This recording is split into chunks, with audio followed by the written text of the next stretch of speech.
Dengan mempelajari Sirah Nabawiyah, maka makin menambah kecintaan kepadanya. Semoga yang subscribe juga dimudahkan jalannya menuju surga. Silahkan tekan tombol like supaya postingan ini semakin tersebar. Dan tulis doa serta hajat pemirsa di kolom komentar. Semoga semakin banyak yang mengaminkan, maka semakin cepat terkabul. Nabi Sulaiman alaihi salam adalah manusia terkaya sepanjang sejarah kehidupan manusia di muka bumi. Dalam beberapa kitab suci seperti Al-Quran, Alkitab, dan Injil, Nabi Sulaiman alaihi salam dijelaskan sebagai manusia terkaya yang pernah hidup di muka bumi. Tidak ada satupun manusia yang bisa mengalahkan total kekayaannya hingga hari kiamat tiba. Para arkeolog telah menemukan situs peninggalan sejarah Islam yang mengungkap total kekayaan Nabi Sulaiman alaihi salam. Erez bin Yosef, seorang profesor sekaligus peneliti, ia menyatakan bahwa 3.000 tahun yang lalu Nabi Sulaiman alaihi salam diperkirakan memiliki kekayaan senilai 2,2 triliun US dollar.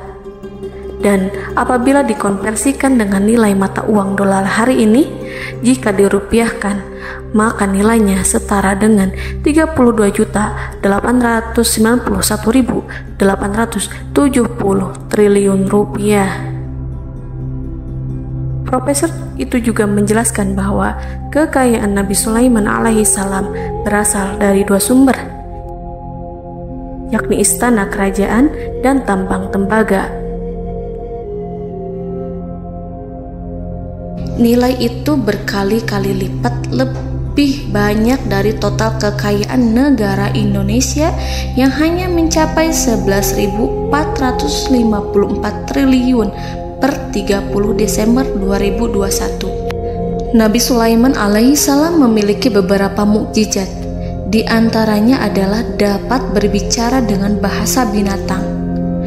Beliau dapat memerintah mereka untuk melakukan sesuatu.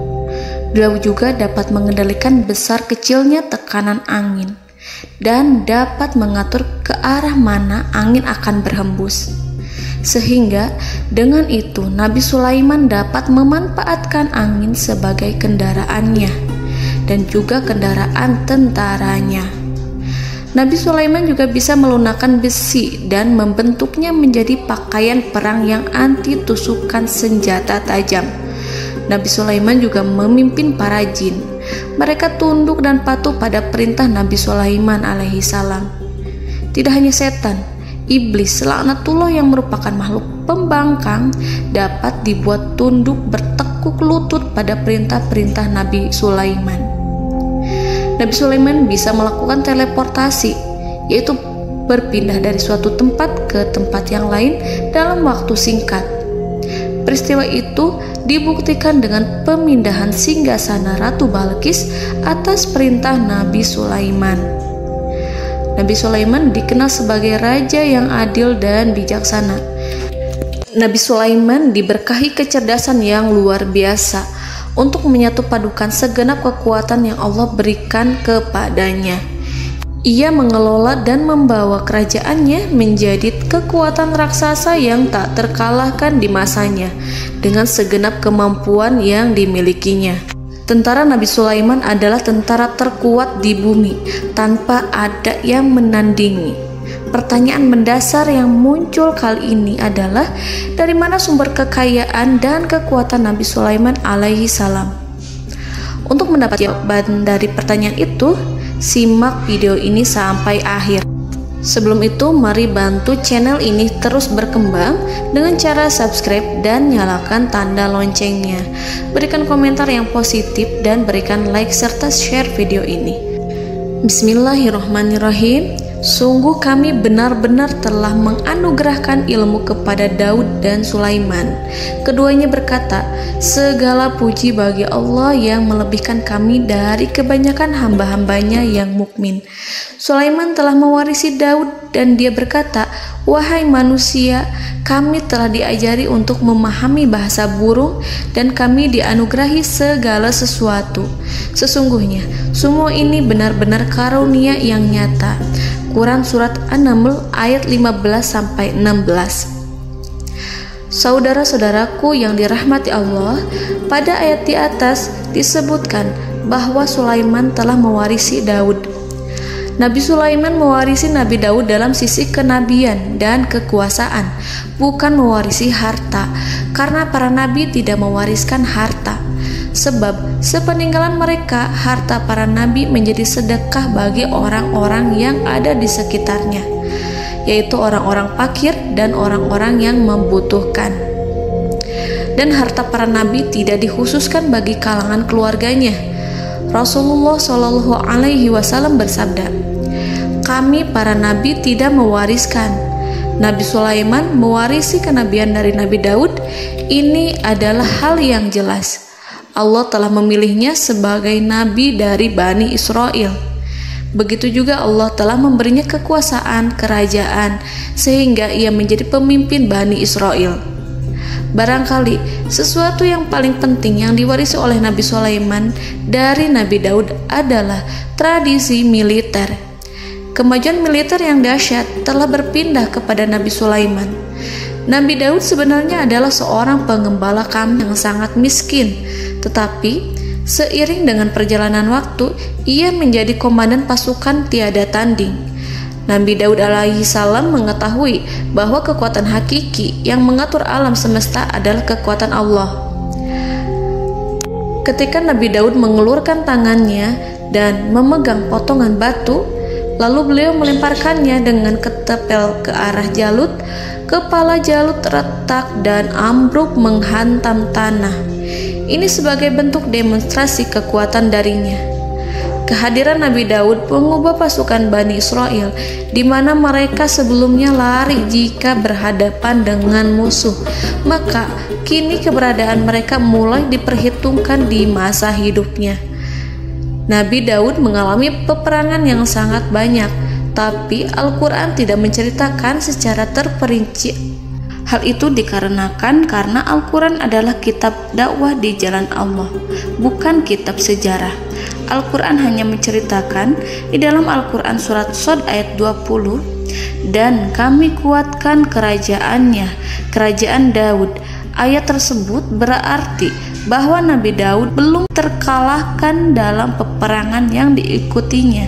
Di samping dukungan yang Allah berikan kepadanya, juga pasukan dan rakyatnya, di mana mereka adalah orang-orang yang bertauhid, menyerahkan diri kepada Allah. Allah Subhanahu wa Ta'ala mengajarkan kepada Nabi Daud hal-hal yang menjadikan pasukannya memiliki keistimewaan yang dengannya mereka dapat mengalahkan pasukan-pasukan lain, pasukan-pasukan besar yang ada di bumi pada saat itu. Allah Subhanahu wa Ta'ala berfirman dalam surat Saba ayat 10, "Dan kami telah melunakkan besi untuknya." Baju besi mungkin akan menjadi masalah dalam benak kita. Ketika orang-orang yang berperang, baju besi cukup mengganggu gerakan mereka. Kita bisa membayangkan ketika ada dua orang berperang, salah satu dapat bergerak bebas, sementara yang lainnya tidak leluasa bergerak karena tertahan dengan pakaiannya. Namun, dengan kekuasaan Allah, Nabi Daud dapat melunakkan besi dan membuat baju besi yang ringan, yang mudah untuk digunakan.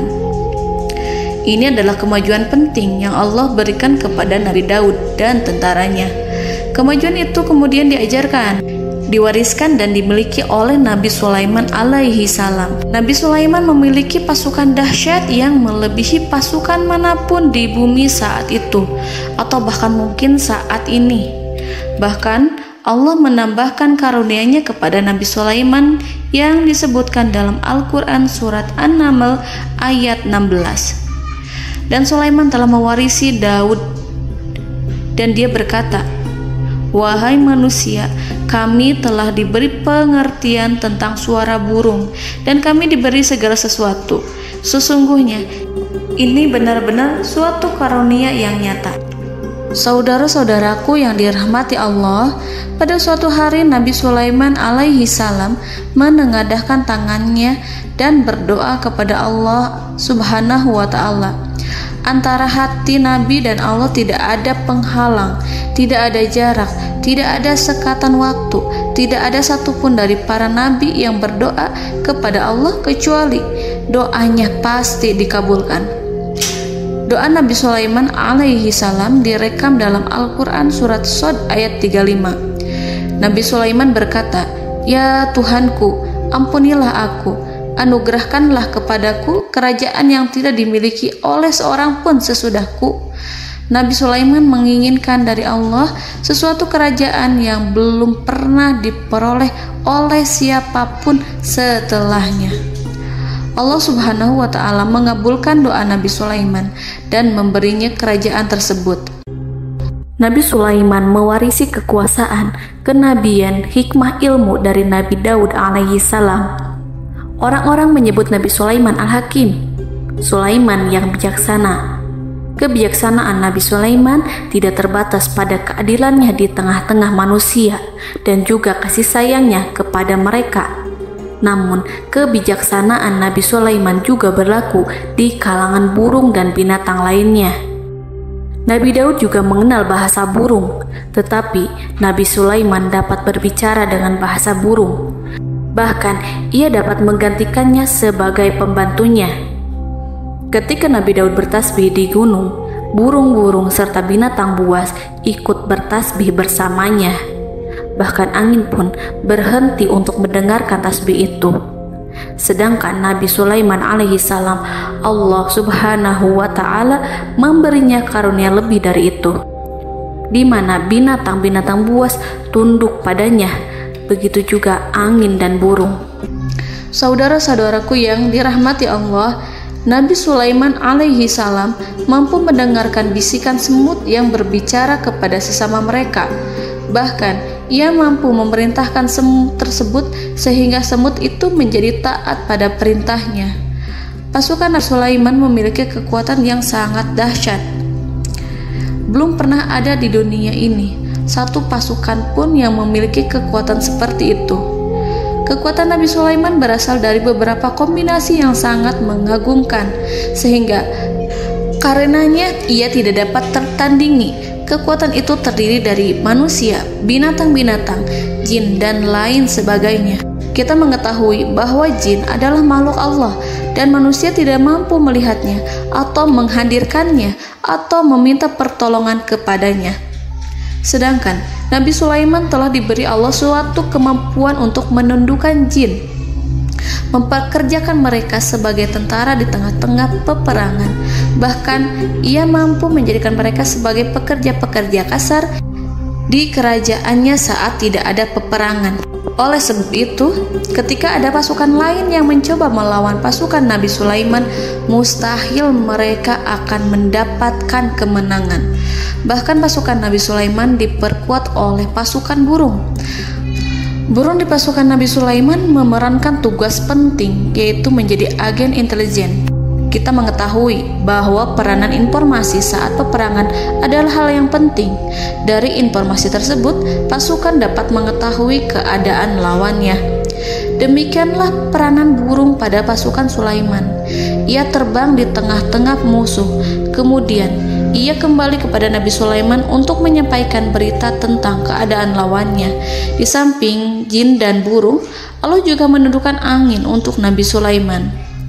Nabi Sulaiman dapat memerintahkan angin dan ia mampu untuk menaiki angin tersebut. Dalam Al-Quran surat Shad ayat 36-40, Allah Subhanahu wa ta'ala berfirman, "Kami tundukkan kepada angin yang berhembus dengan baik menurut kemana saja yang dikehendaki Sulaiman. Dan kami tundukkan pula kepadanya setan-setan, semuanya ahli bangunan dan penyelam, dan setan yang lain yang terikat dalam belenggu. Inilah anugerah kami, maka berikanlah kepada orang lain atau tahanlah untuk dirimu tanpa perhitungan, dan sesungguhnya dia mempunyai kedudukan yang dekat pada sisi kami dan tempat kembali yang baik." Saudara-saudaraku yang dirahmati Allah, Allah Subhanahu wa Ta'ala juga memberikan kemampuan yang tak seorang pun dari para nabi mendapatkannya, yaitu kemampuan untuk memerintah setan. Setan adalah salah satu bagian dari jin. Ia adalah kelompok yang celaka dari bangsa jin. Kelompok ini sebenarnya tidak mampu dikuasai oleh manusia. Bahkan jin yang soleh tidak dapat mengatur setan. Adapun Nabi Sulaiman, Allah telah memberinya kekuasaan untuk menundukkan setan dan mempekerjakannya, bahkan mengikatnya dengan rantai serta menghukumnya jika ia menentang pada perintahnya. Setan membangun untuk Sulaiman istana-istana, patung-patung dan alat-alat perang. Bahkan setan-setan itu menyelam ke dasar lautan untuk mengeluarkan permata dan yakut untuk Sulaiman. Jika di antara setan yang menentang perintahnya, maka Nabi Sulaiman alaihi salam mengikatnya dengan rantai. Ini semua menunjukkan kekayaan Nabi Sulaiman dan kekuasaannya, di mana ia mampu mengatur banyak makhluk di bumi ini. Tentu saja, kemampuan itu semua adalah atas izin dari Allah Subhanahu wa Ta'ala sebagai mukjizat darinya. Allah Subhanahu wa Ta'ala berfirman dalam Al-Quran surat Saba ayat 12, dan sebagian dari jin adalah yang bekerja di hadapannya di bawah kekuasaannya dengan izin Tuhannya, dan siapa yang menyimpang di antara mereka dari perintah kami, maka kami rasakan kepadanya azab neraka yang apinya menyala-nyala. Para jin itu membuat untuk Sulaiman apa yang dikehendakinya, dari gedung-gedung yang tinggi, patung-patung, dan piring-piring yang besarnya seperti kolam, atau periuk yang tetap berada di atas tungku. Saudara-saudaraku yang dirahmati Allah, Nabi Sulaiman yang bijaksana adalah penguasa yang tak tertandingi di muka bumi.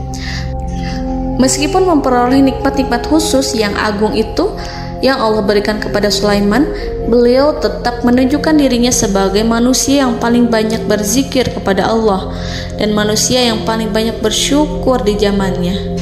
Saudara-saudaraku yang dirahmati Allah, sebagaimana Allah Subhanahu wa Ta'ala memberikan nikmat kepada ayahnya Nabi Daud alaihi salam, di mana ia mampu melunakkan besi, dan Allah mengajarinya bagaimana cara mencairkan besi, maka Nabi Sulaiman alaihi salam dapat memanfaatkan tembaga yang cair untuk peperangan. Dan juga di saat perdamaian, pada saat peperangan, beliau mencampur tembaga dengan besi dan menjadikannya perunggu. Mereka menggunakan senjata-senjata perunggu dalam peperangan seperti pedang, baju besi, dan juga pisau. Senjata-senjata ini adalah senjata yang paling kuat pada saat itu. Sedangkan di saat damai, tembaga digunakan untuk membuat bangunan, perhiasan, dan sebagainya. Meskipun Nabi Sulaiman mendapatkan nikmat yang besar dan karunia yang khusus, Allah Subhanahu wa Ta'ala mengujinya dengan suatu ujian yang dahsyat. Ujian yang akan selalu datang kepada seorang hamba yang soleh. Ketika hamba itu mendapatkan kedudukan besar, maka ujiannya pun menjadi besar. Allah Subhanahu wa Ta'ala menguji Nabi Sulaiman dengan penyakit. Diceritakan oleh Fahru Roji, Nabi Sulaiman diuji dengan suatu penyakit yang keras, di mana kedokteran saat itu tidak dapat dan tidak mampu mengatasinya. Sakitnya Nabi Sulaiman sangat keras sehingga para dokter dari kalangan manusia ataupun jin tidak mampu menghilangkan penyakit itu. Lalu burung-burung menghadirkan rumput-rumput yang dianggapnya sebagai obat, tetapi Nabi Sulaiman tak kunjung sembuh. Semakin hari penyakit Nabi Sulaiman semakin menjadi-jadi, sehingga ketika Nabi Sulaiman duduk di atas kursi, ia duduk bagaikan tubuh tanpa roh. Seakan-akan ia mati karena saking keras penyakit yang dideritanya. Sakit yang diderita oleh Nabi Sulaiman alaihi salam berlangsung sangat lama. Namun Nabi Sulaiman tidak henti-hentinya berzikir kepada Allah dan meminta kesembuhan kepadanya, serta selalu beristighfar dan mengungkapkan rasa cinta kepadanya. Selesailah ujian Allah terhadap hambanya Nabi Sulaiman. Beliau pun sembuh. Nabi Sulaiman merasakan kembali kesehatannya setelah ia mengetahui segala kejayaan dan segala kekuasaan serta segala kebesarannya tidak lagi mampu menghilangkan penyakit yang dideritanya kecuali jika Allah menghendaki. Saudara-saudaraku yang dirahmati Allah, Nabi Sulaiman telah membangun tempat ibadah, tempat sujud, sehingga manusia menyembah Allah di dalamnya. Orang-orang yang membangunnya berjumlah puluhan ribu orang. Tentu setiap kelompok dari mereka memiliki pekerjaan masing-masing. Di antara mereka ada yang mencairkan tembaga, di antara mereka ada yang tukang pahat, ada yang tukang ukir, ada yang membelah batu, ada yang memotong kayu, ada yang mendatangkan rumput-rumput dari Libanon, ada yang mendatangkan emas dan menjadikannya lempengan-lempengan yang mengkilat untuk menutupi kayu serta untuk melapisi dinding-dinding. Bahkan golongan jin pun membantu membangun tempat tersebut, tentu dengan perintah dan bimbingan Nabi Sulaiman. Mereka membuat patung-patung yang besar, membuat bejana yang besar untuk tempat makan para tentara dan pekerja, yaitu bejana seperti gunung. Karena saking berat dan besarnya, mereka juga membuat tempat-tempat minum yang besarnya seperti kolam. Nabi Sulaiman mengawasi para pekerjanya dan juga mengurusi masyarakatnya, di mana beliau mengenali problem mereka dan berusaha memecahkannya. Beliau juga mengawasi pasukan dari kalangan binatang dan burung. Beliau mengetahui apabila ada satu di antara mereka yang tidak datang, kemana ia pergi serta mengapa ia pergi. Nabi Sulaiman menguasai pengetahuan itu semua. Nabi Sulaiman bukan hanya mengetahui problem tentara-tentaranya dari kalangan manusia ataupun tentaranya dari kalangan burung, namun ia juga menunjukkan kasih sayang terhadap semut, di mana beliau mendengar bisikannya dan tidak suka untuk menginjaknya. Nabi Sulaiman selalu menundukkan kepalanya ke bumi sebagai bentuk rasa rendah diri dan syukur kepada Allah. Pada suatu hari, Nabi Sulaiman alaihi salam berjalan di depan tentaranya dan tiba-tiba ia mendengar suara semut yang berkata kepada temannya dari kalangan semut. Hal itu terekam dalam Al-Quran surat An-Naml ayat 18-19. Wahai semut-semut, masuklah ke dalam sarang-sarangmu agar kamu tidak terinjak oleh Sulaiman dan tentaranya, sedangkan mereka tidak menyadarinya. Nabi Sulaiman alaihi salam tersenyum mendengar itu dan ia berdoa, "Ya Allah, ya Tuhanku, berilah aku ilham untuk tetap mensyukuri nikmat-Mu yang telah Engkau anugerahkan kepadaku dan kepada kedua orang ibu bapakku, dan untuk mengerjakan amal soleh yang Kau ridhoi, dan masukkanlah aku ke dalam rahmat-Mu, ke dalam golongan hamba-hamba-Mu yang soleh." Saudara-saudaraku yang dirahmati Allah, meskipun Nabi Sulaiman mendapatkan kekuasaan dan memiliki tentara yang besar, namun beliau menunjukkan kasih sayang terhadap bangsa semut. Beliau mendengarkan bisikannya dan melihat semut yang ada di depannya. Oleh karena itu, tak mungkin baginya untuk menginjak golongan semut itu. Nabi Sulaiman bersyukur kepada Allah telah memberinya nikmat, yaitu nikmat rahmat dan kasih sayang. Di samping itu, Nabi Sulaiman alaihi salam adalah orang paling kaya di dunia. Istananya terbuat dari kayu gaharu yang memiliki wangi harum. Istananya terbuat dari emas yang terkadang dari kristal. Beliau juga memiliki kursi besar yang terbuat dari emas dan permata. Istana Nabi Sulaiman merupakan istana yang paling besar di dunia. Nabi Sulaiman menggunakan pakaian dari emas dan permata. Meskipun demikian, Nabi Sulaiman tetap menunjukkan sebagai hamba yang berserah diri dan rendah diri di hadapan Allah Subhanahu wa Ta'ala.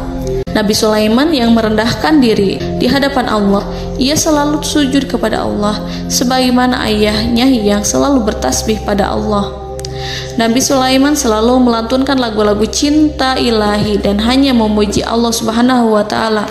Pada suatu hari, Nabi Sulaiman alaihi salam mengeluarkan perintah kepada pasukannya untuk bersiap-siap. Kemudian, Nabi Sulaiman keluar dan memeriksa pasukannya satu demi satu.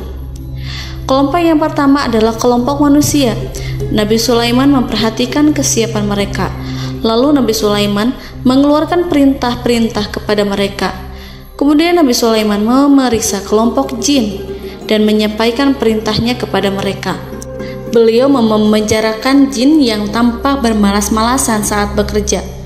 Lalu beliau memeriksa binatang dan berkata kepada mereka, apakah mereka sudah makan dengan baik, apakah mereka tidur dengan nyenyak, apakah ada yang mengadu pada mereka, misalkan karena penyediaan makanan yang tidak layak, apakah ada di sana yang sakit dan lain sebagainya. Ketika Nabi Sulaiman merasa puas dengan semuanya, Nabi Sulaiman memasuki tenda tempat berkumpulnya para burung. Nabi Sulaiman alaihissalam kemudian memasuki tenda tersebut, mengamati keadaan di sekitarnya, sehingga beliau mengetahui bahwa ada satu burung yang tidak hadir, yaitu burung hudhud. Mengapa aku tidak melihat burung hudhud? Burung-burung yang lain tampak terdiam sebagai penghormatan, dan mereka mendengarkan apa yang akan dikatakan pemimpin mereka. Nabi Sulaiman mengarahkan pandangannya pada semua burung dan tidak menemukan burung hudhud di antara mereka. Tak seekor burung pun yang mengetahui keberadaannya. Burung hudhud absen pada apel wajib kali ini. Nabi Sulaiman mulai menampakkan kemarahannya. Tiba-tiba, seekor burung kecil memberanikan diri untuk berkata kepada Nabi Sulaiman, "Wahai Nabi yang mulia, seharusnya hudhud ada bersamaku kemarin untuk melaksanakan tugas penyelidikan. Ia adalah pemimpin misi itu. Namun, burung hudhud belum datang. Oleh karena itu, aku tidak pergi bersamanya." Burung itu tampak gemetar. Nabi Sulaiman mengetahui bahwa hudhud tidak hadir dan tak seorang pun mengetahui kemana ia pergi. Burung hudhud pergi tanpa izin terlebih dahulu. Dalam keadaan marah, Nabi Sulaiman berkata, "Sungguh aku benar-benar akan mengazabnya dengan azab yang sangat keras atau benar-benar menyembelihnya, kecuali jika ia benar-benar datang kepadaku dengan alasan yang jelas." Kawanan burung-burung mengetahui bahwa Nabi Sulaiman sedang marah dan telah menetapkan untuk menyiksa burung hudhud atau menyembelihnya atau justru memaafkannya dengan syarat ia datang dengan membawa alasan yang dapat menyelamatkannya, atau dengan kata lain, burung hudhud dapat memastikan bahwa ia melaksanakan tugas yang penting. Nabi Sulaiman menunjukkan kemarahan yang besar sehingga siapapun akan merasa takut kepada Nabi Sulaiman yang marah. Nabi Sulaiman kemudian pergi dari tempat burung tersebut. Nabi Sulaiman masih memikirkan keadaan burung hudhud. Seharusnya burung hudhud menjadi bagian penting dari badan intelijen. Apakah ia pergi untuk menyingkap suatu, atau apakah ia pergi hanya untuk bermain-main?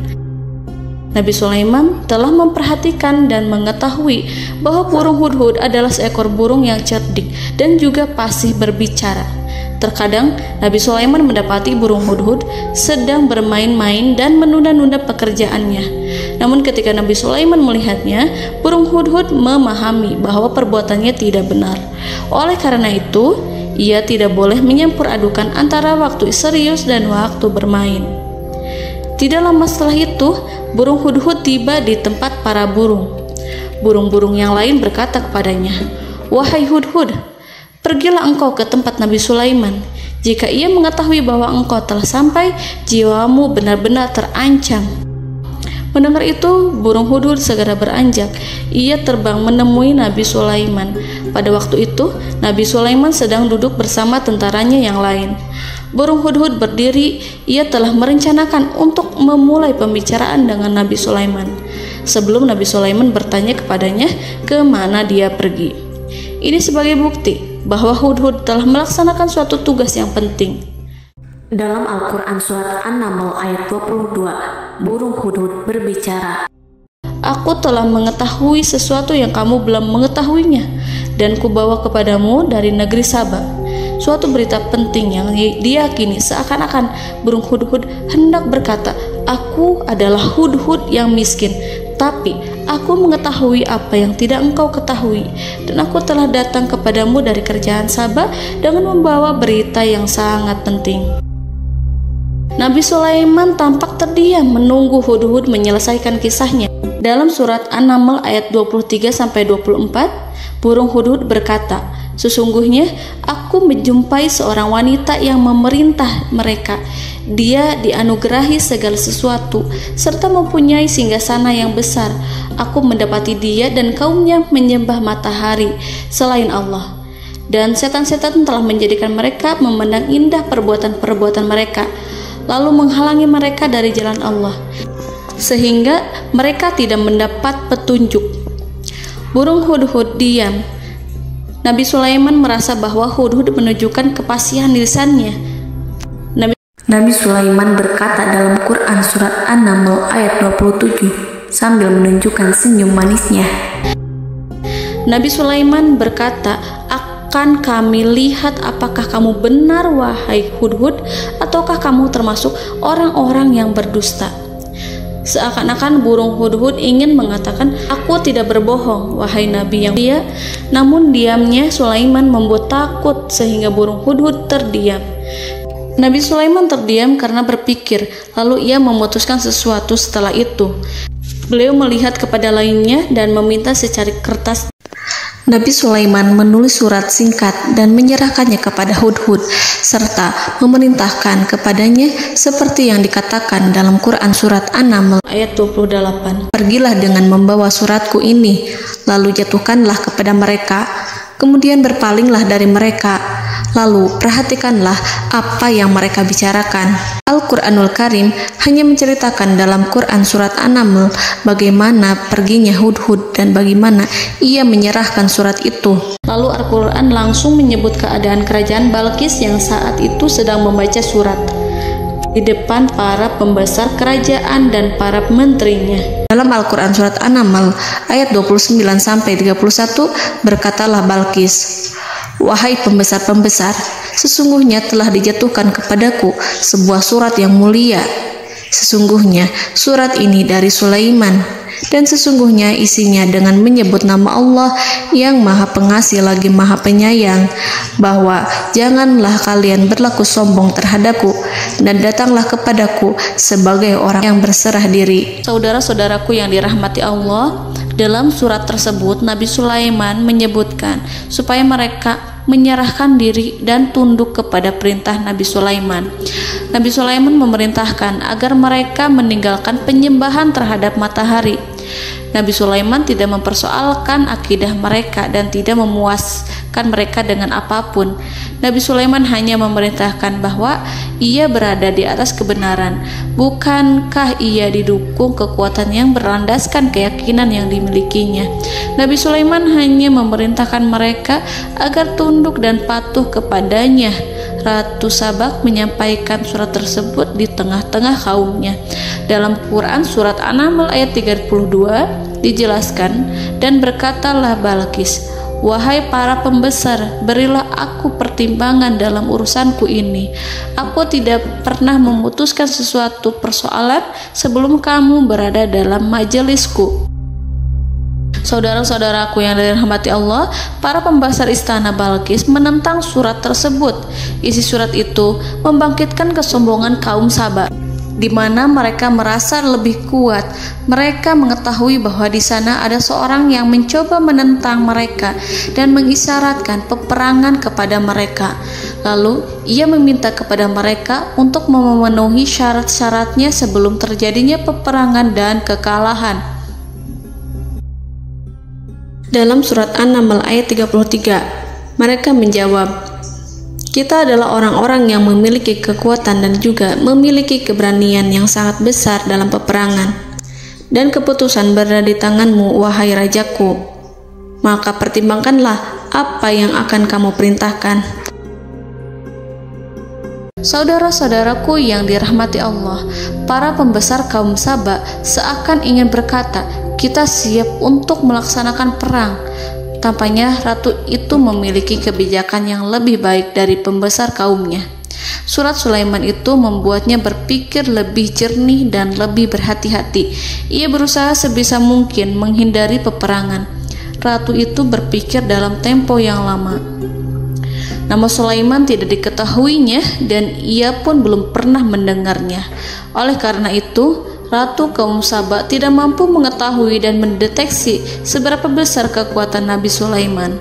Boleh jadi Nabi Sulaiman memiliki kekuatan yang dahsyat, sehingga ia mampu memerangi kekuasaannya dan mengalahkannya. Kemudian Ratu memperhatikan apa yang ada di sekelilingnya. Ia melihat kemajuan masyarakatnya dan juga kekayaannya. Barangkali ia mengira bahwa Nabi Sulaiman iri terhadap kemajuan dan kekayaannya itu, sehingga Nabi Sulaiman ingin menyerangnya. Setelah mempertimbangkan isi surat Nabi Sulaiman dengan cermat, Ratu Saba memilih untuk tidak bersikap ceroboh dan bodoh.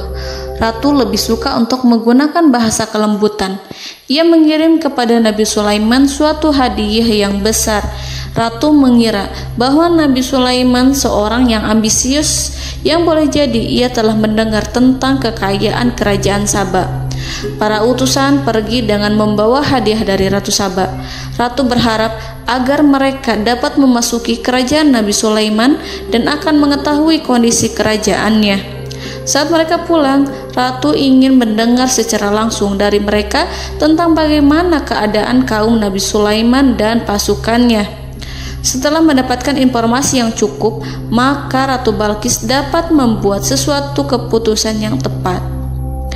Ratu menyembunyikan apa yang terlintas dalam pikirannya, lalu ia berbicara kepada pembesar istananya bahwa ia dapat menyingkap niat jahat Raja Sulaiman melalui cara mengirimkan hadiah kepadanya.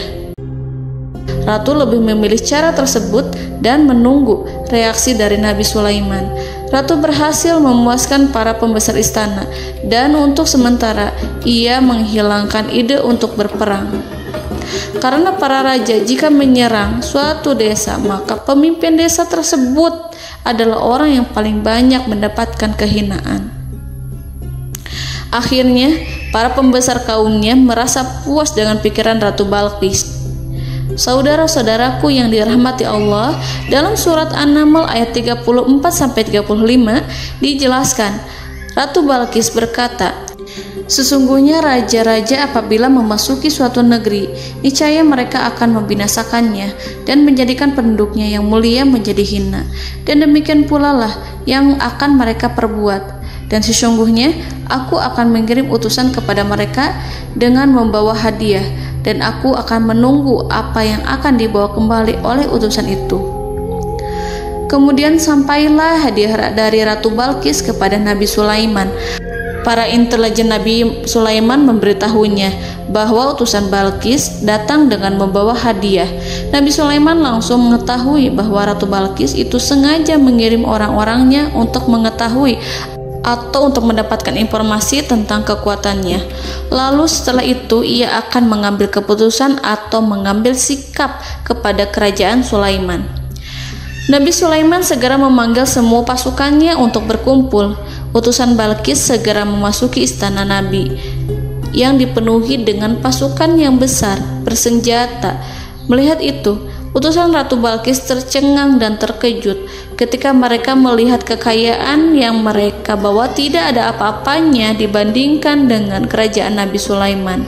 Hadiah mereka tampak tidak berarti. Emas yang mereka bawa tampak tidak memiliki makna saat mereka memasuki istana Nabi Sulaiman yang terbuat dari kayu-kayu pohon gaharu yang mengeluarkan bau yang harum serta dihiasi dengan emas permata. Para utusan Ratu Balqis berdiri bersama Nabi Sulaiman dan menyaksikan bagaimana Nabi Sulaiman mengendalikan pasukannya. Kemudian mereka mulai berpikir tentang kekuatan dan kualitas pasukan Nabi Sulaiman. Betapa kagetnya mereka ketika melihat di tengah-tengah pasukan itu terdapat singa, burung, dan tentara dari kalangan manusia yang mampu terbang. Mereka pun sadar bahwa mereka di hadapan pasukan yang tiada tandingannya. Selesailah demonstrasi pasukan Nabi Sulaiman.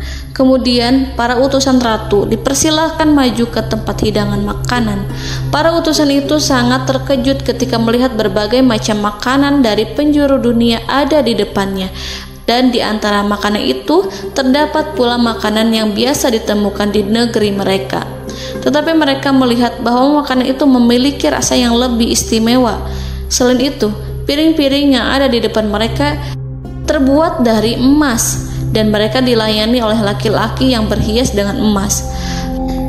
Di meja makan itu terdapat burung, ikan laut, dan berbagai macam daging yang mereka tidak mampu lagi membedakan daging apa itu. Nabi Sulaiman tidak makan bersama mereka, tapi beliau makan dengan menggunakan piring yang terbuat dari kayu. Beliau memakan roti yang kering yang dicampur dengan minyak. Inilah makanan yang dipilih Nabi Sulaiman. Makan bersama mereka dalam keadaan diam, mereka merasa kehadiran Nabi Sulaiman menciptakan suatu wibawa yang luar biasa. Selesai perjamuan itu, lalu dengan sangat malu mereka menyerahkan hadiah dari Ratu Balqis kepada Nabi Sulaiman. Hadiah itu berupa emas yang bagi mereka hadiah itu sangat bernilai tinggi. Tapi di sini hadiah itu tampak kecil di hadapan kekayaan Nabi Sulaiman yang sangat mengagumkan. Nabi Sulaiman memperhatikan hadiah dari Ratu Balqis itu dan berkata dalam Quran surat An-Naml ayat 36, "Maka apa yang diberikan Allah kepadaku lebih baik daripada apa yang diberikannya kepadamu, tetapi kamu merasa bangga dengan hadiahmu." Saudara-saudaraku, Raja Sulaiman menyingkap dengan kata-katanya yang singkat itu penolakannya terhadap hadiah mereka. Ia memberitahu utusan itu bahwa ia tidak menerima hadiah tersebut. Ia tidak merasa puas dengan hadiah itu. Yang membuatnya puas hanyalah, janganlah kalian berlaku sombong terhadapku dan datanglah kepadaku sebagai orang-orang yang berserah diri. Lalu Nabi Sulaiman berkata kepada mereka dengan pelan. Hal itu diabadikan dalam Al-Quran surat An-Naml ayat 37. "Kembalilah kepada mereka. Sungguh kami akan mendatangi mereka dengan bala tentara yang mereka tidak kuasa melawannya. Dan pasti kami akan mengusir mereka dari negara itu, yaitu negeri Saba, dengan terhina. Dan mereka akan menjadi tawanan-tawanan yang hina." Saudara-saudaraku yang dirahmati Allah, Nabi Sulaiman kemudian meninggalkan para utusan ratu setelah terlebih dahulu mengancam mereka. Para utusan itu berharap agar Nabi Sulaiman mau menunggu kunjungan Ratu Balqis yang akan membawa misi perdamaian. Akhirnya, sampailah para utusan Ratu Balqis ke negeri Saba. Mereka segera menuju istana sang ratu. Mereka memberitahu bahwa negeri mereka ada di ujung tanduk. Mereka menceritakan kepada ratu tentang kekuatan Nabi Sulaiman dan tidak mungkin bagi mereka mampu melawannya. Mereka meyakinkan Ratu Balqis bahwa ia harus mengunjunginya dan melihat sendiri bagaimana kebesaran kerajaan Nabi Sulaiman. Kemudian Ratu Balqis menyiapkan dirinya untuk pergi menuju kerajaan Nabi Sulaiman. Nabi Sulaiman duduk di kursi kerajaan di tengah-tengah para pembesarnya dan para menterinya, serta para komandan pasukannya. Beliau berpikir tentang sosok Balqis. Nabi Sulaiman mengetahui bahwa Balqis menuju tempatnya. Balqis dikelilingi rasa takut. Nabi Sulaiman berpikir sejenak tentang bagaimana matahari disembah. Ia memikirkan bagaimana informasi yang diterima oleh intelijennya tentang kemajuan kerajaan Balqis dalam bidang kesenian dan ilmu pengetahuan. Nabi Sulaiman bertanya kepada dirinya sendiri, apakah kemajuan menjadi penghalang untuk mengetahui kebenaran? Apakah ratu itu senang dengan kekuatan yang dicapainya? Dan ia membayangkan bahwa kekuatannya adalah segalanya. Dengan kemajuan yang dimilikinya, Nabi Sulaiman ingin membuat kejutan agar ratu mengetahui bahwa Islam yang diyakini oleh Nabi Sulaiman adalah satu-satunya yang mampu mendatangkan kemajuan dan kekuatan yang hakiki, sehingga ia dapat membandingkan antara keyakinannya dalam menyembah matahari beserta kemajuan yang dicapainya dengan keyakinan Nabi Sulaiman beserta kemajuan yang diraihnya. Saudara-saudaraku yang dirahmati Allah, para mata-mata Nabi Sulaiman telah memberitahunya bahwa hal yang sangat disegani dan dikagumi oleh kaum Balkis adalah kerajaan Saba, yaitu singgasana Ratu Balkis. Singgasana itu terbuat dari emas dan batu delima. Singgasana tersebut dijaga oleh penjaga yang sangat disiplin, di mana mereka tidak pernah lalai sedikit pun. Oleh karena itu, sangat tepat apabila Nabi Sulaiman menghadirkan singgasananya di sini, di kerajaannya, sehingga ketika ratu tiba, maka ia dapat duduk di atasnya. Nabi Sulaiman ingin membuat kejutan kepadanya dan menunjukkan bahwa kemampuannya tersebut yang berlandaskan pada keislaman. Nabi Sulaiman melakukan yang demikian itu dengan harapan agar si ratu tunduk kepadanya. Ide itu terlintas dalam diri Nabi Sulaiman. Lalu ia mengangkat kepalanya dan menoleh kepada anak buahnya. Hal itu diabadikan dalam Quran Surat An-Naml ayat 38. Wahai para pembesar, siapakah di antara kamu sekalian yang sanggup membawa singgasananya kepadaku sebelum mereka datang kepadaku sebagai orang-orang yang berserah diri? Saudara-saudaraku, perhatikanlah ungkapan pikiran Nabi Sulaiman tersebut. Semua pemikirannya berkisar tentang keislaman para penyembah matahari, tentang bagaimana beliau dapat memberikan petunjuk kepada mereka di jalan Allah. Yang pertama menjawab pertanyaan Nabi Sulaiman adalah jin Ifrit. Dalam Quran Surat An-Naml ayat 39, berkatalah Ifrit yang cerdik dari golongan jin, "Aku akan datang kepadamu dengan membawa singgasana itu sebelum kamu berdiri dari tempat dudukmu. Sesungguhnya aku benar-benar kuat untuk membawanya, lagi dapat dipercaya." Nabi Sulaiman berdiri dari tempat duduknya. Setelah 1 jam atau 2 jam, jin itu berjanji kepadanya untuk menghadirkan singgasana Balkis. Sebelum itu, istana Nabi Sulaiman di Palestina, sedangkan istana Balkis terletak di Yaman. Antara singgasana tersebut dengan singgasana Nabi Sulaiman berjarak lebih dari ribuan mil. Barangkali pesawat yang cepat sekalipun yang kita kenal hari ini tidak akan mampu membawa dan mendatangkan istana itu dalam waktu 1 jam. Tetapi masalahnya di sini, berhubung dengan kekuatan jin yang serba misterius, Nabi Sulaiman tidak mengomentari sedikit pun terhadap apa yang dikatakan oleh Ifrit. Nabi Sulaiman tampak menunggu tanggapan lain yang mampu menghadirkan singgasana Balkis yang lebih cepat dari jin Ifrit. Nabi Sulaiman menoleh kepada seorang yang di sana, yang duduk di atas naungan. Hal itu diceritakan dalam Al-Quran Surat An-Naml ayat 40. Berkatalah seseorang yang mempunyai ilmu dari Alkitab, "Aku akan membawa singgasana itu kepadamu sebelum matamu berkedip." Maka tatkala Sulaiman melihat singgasana itu terletak di hadapannya, ia pun berkata, "Ini termasuk karunia Tuhanku untuk menguji aku. Apakah aku akan bersyukur atau mengingkari nikmatnya? Dan barang siapa yang bersyukur, maka sesungguhnya dia bersyukur untuk kebaikan dirinya sendiri. Dan barang siapa yang ingkar, maka sesungguhnya Tuhanku maha kaya lagi maha mulia." Saudara-saudaraku, belum lama seseorang yang mempunyai ilmu dari Alkitab menyatakan kalimatnya, sehingga singgasana itu tiba-tiba ada di depan Nabi Sulaiman, yang mampu menghadirkan singgasana itu lebih cepat dari kedipan mata. Al-Quranul Karim tidak menyingkap kepribadian seseorang yang menghadirkan singgasana itu. Al-Quran hanya menggarisi bahwa orang itu mempunyai ilmu dari Alkitab. Al-Quran tidak menjelaskan kepada kita apakah ia seorang malaikat ataukah manusia ataukah jin. Al-Quran sengaja tidak menyingkap hakikat kitab yang dimaksud. Saudara-saudaraku yang dirahmati Allah, setelah melihat singgasana itu, Nabi Sulaiman bersyukur kepada Allah. Ia mulai memperhatikan singgasana sang ratu.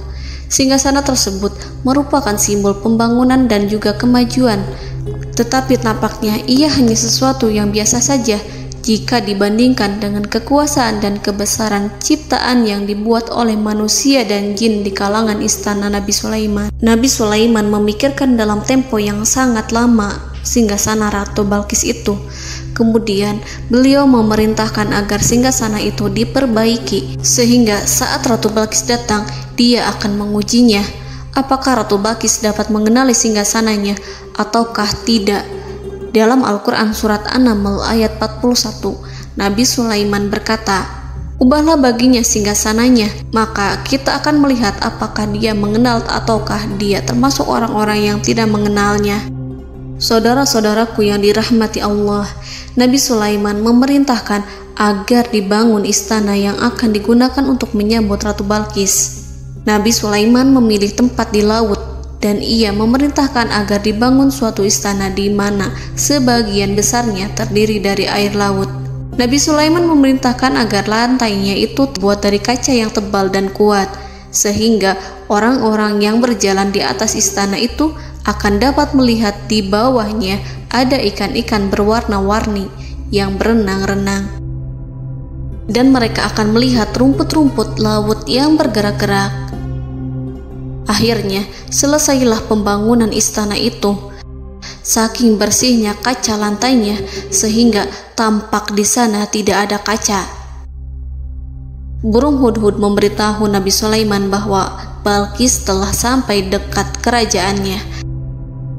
Kemudian Ratu Balqis datang. Al-Quran tidak menyebutkan keadaan Nabi Sulaiman saat menyambut Balqis, namun Al-Quran menunjukkan dua sikap Ratu Balqis. Yang pertama, bagaimana sikap Balqis ketika pertama kali melihat singgasananya yang datang mendahuluinya, padahal ia telah meninggalkan pengawalannya untuk tetap setia menjaga singgasananya itu. Keadaan kedua adalah keadaan di depan istana yang dibangun untuk penyambutan Balqis. Istana itu penuh dengan permata yang berenang-renang di bawahnya ikan-ikan. Dalam Quran surat An-Naml ayat 42 dijelaskan, "Dan ketika Balqis datang, ditanyakanlah kepadanya, 'Serupa inikah singgasanamu?' Balqis menjawab, 'Seakan-akan singgasana ini adalah singgasanaku. Kami telah diberi pengetahuan sebelumnya, dan kami adalah orang-orang yang berserah diri.'" Saudara-saudaraku, pada dialek di atas, Balqis melihat singgasananya dan ia tercengang saat mengetahui bahwa itu adalah singgasana miliknya. Namun kemudian ia mulai ragu karena melihat tidak sepenuhnya itu singgasana miliknya. Jika itu benar-benar miliknya, lalu bagaimana ia datang mendahuluinya? Dan bila bukan singgasananya, maka bagaimana Sulaiman dapat meniru sepersis dan seteliti itu? Padahal Sulaiman tidak pernah sekalipun ke kerajaannya. Nabi Sulaiman berkata saat melihat Balqis mengamati singgasananya, "Apakah ini singgasanamu?" Balqis terlihat sangat kebingungan, namun setelah itu ia menjawab, "Sepertinya benar." Nabi Sulaiman berkata, "Kami telah diberi ilmu sebelumnya dan kami sebagai orang-orang muslim." Saudaraku yang dirahmati Allah, melalui pertanyaan Nabi Sulaiman ingin mengisyaratkan kepada Balqis agar ia membandingkan antara keyakinannya beserta ilmu yang dicapainya dengan keyakinan Nabi Sulaiman yang muslim beserta pengetahuan yang telah diraihnya. Penyembahan terhadap matahari dan pencapaian ilmu yang dicapai oleh Ratu Balqis tanpa tidak ada apa-apanya dibandingkan dengan ilmu Nabi Sulaiman dan keislaman. Nabi Sulaiman telah mendahuluinya dalam bidang ilmu karena keislamannya. Karena itu, sangat mudah baginya untuk mengungguli Balqis dalam ilmu-ilmu yang lainnya. Demikianlah yang disyaratkan dalam pertanyaan Nabi Sulaiman kepada Ratu Balqis. Ratu Saba itu mengetahui bahwa ini adalah singgasananya, di mana singgasana itu datang lebih dahulu daripada dirinya. Beberapa bagian darinya telah diubah saat Balqis masih di perjalanan menuju ke tempat Nabi Sulaiman. Ia berpikir kemampuan apa yang dimiliki Nabi Sulaiman. Ratu Balqis tercengang melihat apa yang disaksikannya, yang berupa buah dari keimanan Nabi Sulaiman dan hubungannya dengan Allah Subhanahu wa Ta'ala. Sebagaimana Balqis juga tercengang ketika melihat kemajuan di bidang ilmu pembangunan, seni, dan ilmu-ilmu yang lainnya. Maka ia tidak lebih kagum lagi saat melihat hubungan yang kuat antara keislaman Nabi Sulaiman dengan ilmunya serta kemajuan yang diraihnya. Dalam Al-Quran surat An-Naml ayat 43 dijelaskan, "Dan apa yang disembahnya selama ini selain Allah mencegahnya untuk melahirkan keislamannya, karena sesungguhnya ia terdahulu termasuk orang-orang yang kafir." Saudara-saudaraku yang dirahmati Allah, berguncanglah dalam benak Balqis ribuan hal ketika melihat keyakinan kaumnya runtuh di hadapan Nabi Sulaiman. Ia menyadari matahari yang disembahnya hanya merupakan ciptaan Allah, dan Allah lah yang menggerakkannya untuk hamba-hambanya. Lalu terbitlah matahari kebenaran dalam dirinya. Hatinya diterangi oleh cahaya baru yang tidak akan tenggelam seperti tenggelamnya matahari. Masa keislamannya hanya menunggu waktu. Ratu Balqis memilih waktu yang tepat untuk mengumumkan keislamannya. Allah Subhanahu wa Ta'ala berfirman dalam Quran Surat An-Naml ayat 44. Dikatakan kepadanya, masuklah ke dalam istana. Maka tatkala ia melihat lantai istana itu, dikiranya kolam air yang besar dan disingkapnya dua betisnya. Berkatalah Sulaiman, sesungguhnya ia adalah istana licin yang terbuat dari kaca. Berkatalah Balqis, wahai Tuhanku, sesungguhnya aku telah berbuat zalim terhadap diriku, dan aku berserah diri bersama Sulaiman kepada Allah Tuhan semesta alam. Saudara-saudaraku yang dirahmati Allah, dikatakan kepada Balqis, masuklah ke dalam istana. Ketika ia masuk, maka ia tidak menyaksikan adanya kaca, tetapi ia melihat air, sehingga ia mengira akan bersinggungan dengan air. Lalu ia menyingkapkan sedikit bajunya agar bajunya itu tidak basah. Nabi Sulaiman mengingatkannya tanpa melihatnya agar ia tidak khawatir terhadap pakaiannya, karena pakaiannya tidak akan basah sebab di sana tidak ada air. Itu sekedar kaca yang halus, yang saking halusnya sehingga ia tidak tampak. Pada kesempatan itulah Balqis mengumumkan keislamannya yang mengakui kelalimannya, dan ia menyatakan menyerahkan diri kepada Nabi Sulaiman dan kepada Allah Tuhan semesta alam. Lalu kaumnya pun mengikutinya dan mereka memeluk Islam. Balqis menyadari ia berhadapan dengan penguasa yang terbesar di bumi dan Nabi Allah yang mulia. Untuk pertama kalinya, wajah Sulaiman tampak dihiasi dengan senyuman yang menunjukkan kepuasannya sejak Balqis mengunjunginya. Demikianlah Nabi Sulaiman mewujudkan kejayaannya yang hakiki dan menyebarkan cahaya Islam di muka bumi. Saudara-saudaraku, Al-Quran tidak menyebutkan kisah Balqis setelah keislamannya. Para ahli tafsir mengatakan bahwa ia menikah dengan Nabi Sulaiman. Selain itu, ada yang mengatakan bahwa ia menikah dengan salah satu orang dekat Nabi Sulaiman. Ada juga yang mengatakan bahwa sebagian Raja Habasyah adalah keturunan dari buah perkawinan ini. Wallahu a'lam bishawab. Saudara-saudaraku yang dirahmati Allah, Nabi Sulaiman hidup di tengah-tengah kejayaan dan kemuliaan di bumi. Kemudian Allah menetapkan kematian untuknya. Sebagaimana kehidupan Sulaiman berada di puncak kemuliaan dan kejayaan yang penuh dengan keajaiban yang luar biasa, maka kematiannya pun merupakan tanda-tanda kebesaran Allah yang penuh dengan keajaiban. Demikianlah bahwa kematiannya sesuai dengan kehidupannya, sesuai dengan kejayaannya. Allah berfirman tentang kematian Sulaiman di dalam Al-Quran Surat Saba ayat 14. Maka tatkala kami telah menetapkan kematian Nabi Sulaiman, tidak ada yang menunjukkan kepada mereka kematiannya itu kecuali rayap yang memakan tongkatnya. Maka tatkala ia telah tersungkur, tahulah jin bahwa kalau sekiranya mereka mengetahui yang gaib, tentulah mereka tidak akan tetap dalam siksa yang menghinakan. Saudara-saudaraku, kemampuan Nabi Sulaiman untuk menundukkan jin dan mempekerjakan mereka serta hubungan mereka dengan semua itu menimbulkan fitnah di tengah-tengah manusia dalam hal tertentu. Kematian Nabi Sulaiman merupakan batasan jawaban terhadap fitnah ini.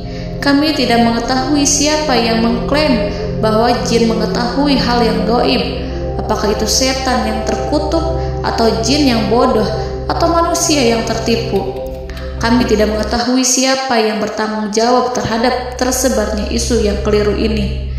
Yang kita ketahui adalah bahwa hal tersebut adalah mempengaruhi sebagian manusia dan jin. Barangkali manusia berkata kepada diri mereka, selama jin melakukan perbuatan yang luar biasa ini, maka apa gerangan yang menjadikan mereka tidak mengetahui hal yang gaib itu? Manusia itu lupa bahwa kunci kegaiban berada di tangan Allah. Masalah ilmu gaib tidak akan mampu dikuasai oleh jin dan manusia. Hanya Dia yang mengetahuinya, dan manusia diberitahu hanya sedikit sekali. Saudara-saudaraku yang dirahmati Allah, seakan-akan Allah telah merencanakan bahwa kematian Sulaiman bertujuan untuk menghancurkan pemikiran itu, yaitu pemikiran bahwa jin mengetahui hal-hal yang gaib. Jin bekerja untuk Nabi Sulaiman selama beliau hidup, dan tatkala beliau meninggal, maka tugas mereka menjadi bebas. Nabi Sulaiman meninggal tanpa diketahui oleh jin, sehingga mereka tetap bekerja untuk mereka, tetap mengabdi kepada Sulaiman. Seandainya mereka mengetahui hal yang gaib, niscaya mereka tidak akan meneruskan pekerjaan mereka. Saudara-saudaraku, pada suatu hari Nabi Sulaiman memasuki mihrabnya untuk itikaf ibadah dan beribadah kepada Allah. Tak seorang pun yang berani mengganggu khalwatnya. Mihrab Sulaiman terletak di puncak gunung dan dindingnya terbuat dari permata. Pada suatu hari, Nabi Sulaiman duduk bersandar pada tongkatnya dan ia tampak tenggelam dalam tafakur. Beliau berzikir pada Allah hingga rasa kantuk menguasainya. Lalu setelah itu malaikat maut menemuinya. Nabi Sulaiman pun meninggal. Beliau bersandar kepada tongkatnya. Jin melihatnya dan mengira bahwa beliau sedang sholat, sehingga mereka pun terus melanjutkan pekerjaannya. Berlalulah hari demi hari yang panjang. Datanglah rayap, yaitu semut kecil yang memakan kayu. Hewan itu mulai memakan tongkat Nabi Sulaiman. Rayap itu tampak lapar. Sebagian dari tongkat Nabi Sulaiman dimakan beberapa hari oleh rayap itu. Ketika yang dimakannya semakin bertambah, maka tongkat itu pun menjadi rusak dan kemudian jatuh dari tangan Nabi Sulaiman alaihi salam. Tubuh mulia itu kehilangan keseimbangan dan kemudian jatuh terhempas di bumi. Tatkala tubuh suci itu tersungkur, maka manusia segera menuju ke arahnya. Mereka menyadari dan mengetahui bahwa Nabi Sulaiman telah meninggal dalam waktu yang lama. Jin menyadari bahwa mereka tidak mengetahui hal yang gaib, dan manusia pun mengetahui hakikat ini. Seandainya jin mengetahui hal yang gaib, niscaya ia tidak akan meneruskan siksa yang hina. Mereka tidak akan bekerja kepada Sulaiman. Demikianlah Nabi Sulaiman alaihi salam meninggal dalam keadaan duduk dan sholat di mihrabnya. Lalu berita itu tersebar bagaikan api di bumi. Manusia, burung, dan binatang buas mengantarkan jenazah Nabi Sulaiman. Sekawanan burung tampak sedih dan menangis. Semua makhluk bersedih. Akhirnya tak seorang pun mengetahui bahasa burung di bumi. Meninggallah seorang yang memahami pembicaraan burung, binatang-binatang, jin, dan lain sebagainya. Burung-burung itu berkata, betapa beratnya kehidupan di tengah orang-orang yang tidak mengetahui pembicaraan kita. Allahu a'lam.